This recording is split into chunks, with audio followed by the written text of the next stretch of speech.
All right, so today I want to talk about this story out of the BBC, and it's titled Trump Bans Anti-American Diversity Training.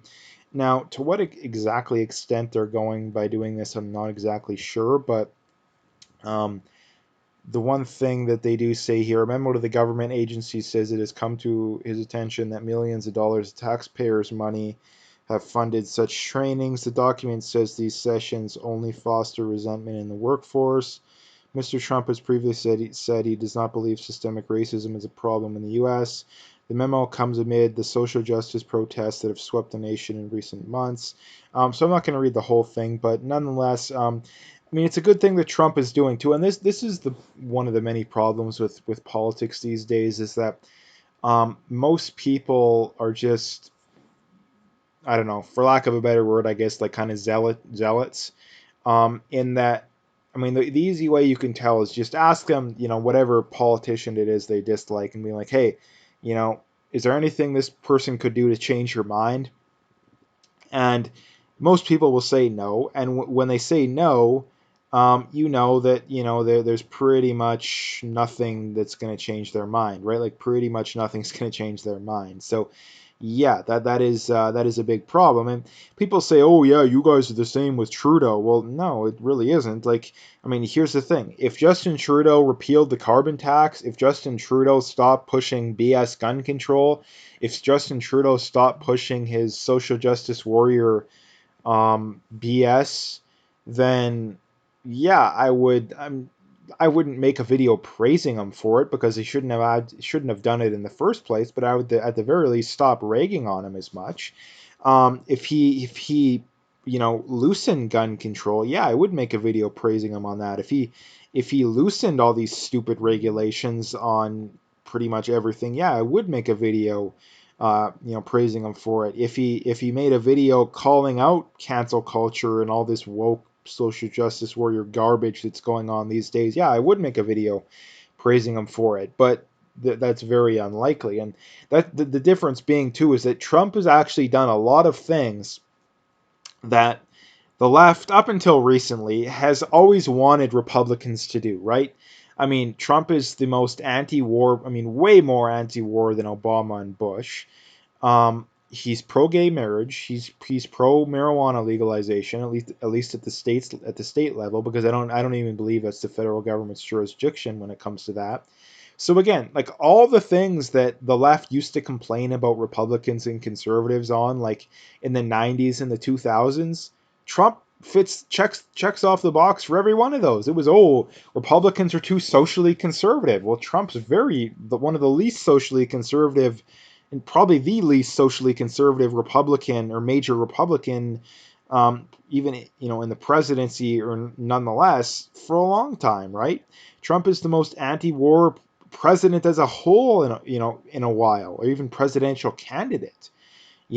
Trump's pro marijuana legalization, and like I said, I mean, I'm rather sure of that. At the very least, he's pushed the First Step Act, I believe, too, which is prison reform, trying to get a lot of these non-violent, largely drug offenders, either sentences either reduced or just commuted as a whole, right? So Trump is everything that these people have always wanted. And this is the reason why I'm so vehemently opposed to these people is that they have no principles whatsoever, right? Like they have no principles. For like I say, for the longest time, it was, oh yeah, I would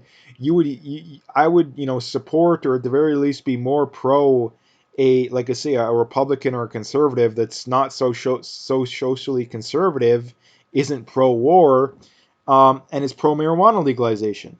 And Trump, like I say, Trump checks every one of those boxes, but yet they hate him more than ever. They hate him more than Bush. They hate him more than Romney. They hate him more than anyone. I mean, Romney was one of the most hated people amongst Democrats. Like 10 years ago, he ran for president in 2012, I guess. Um, and now he's siding with the Democrats on a lot of stuff, right? So yeah, the tides of, and not to mention too the Bushites, a lot of those people are siding with the Democrats now. So again, the people that the Democrats of the 90s and 2000s hated the most are now the ones that the Democrats like the best. That's just how far off the deep end that the Democrats have gone.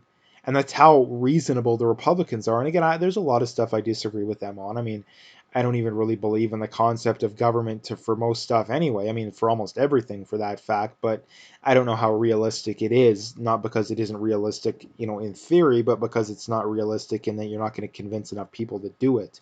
Again, so that is, another thing to mention. But again, um, and this is the other thing too. The other reason why you notice a lot of these Canadians, especially, is that you talk to Canadians and they talk about Trump like he doesn't have a lot of support, but he has more support than ever. I mean, if the election were held tomorrow, he would probably, I mean, he would win by more than he won by last time, and probably by quite a bit. Like Trump probably wins by, he may push I bet he gets another 50 to 100 delegates than he did last time if the election were held tomorrow. Now, again, stuff could change between now and the election, that's for sure. I mean, the Democrats seem like they're pulling out all their, all the usual baggage of, oh, Trump's a racist, and he hates the military now all of a sudden, which doesn't make any sense. But nonetheless, that's what they're trying to pull off, which doesn't, like I said, doesn't make any sense, but that's what they're trying to pull off. But again, um, the main thing I wanted to bring up here, I guess, is, like I pointed out, is that this is something good that Trump doing too. And when politicians do stuff that is good, they need to be praised for. And again, I don't care what party affiliation you are.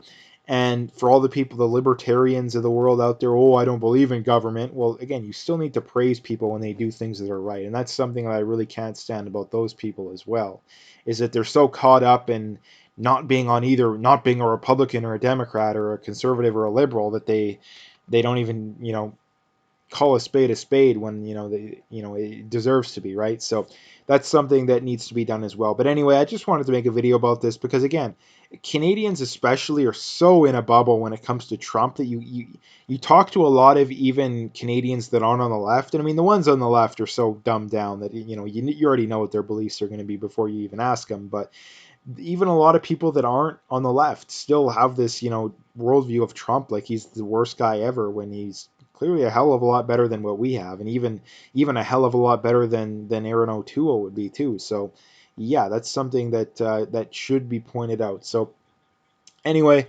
I'm gonna leave the video there. If you liked it, make sure you hit that like and subscribe if you haven't already. Make sure you follow me on Twitter, on BitChute, and on Parler. All those links are in the description, so you can find them all there.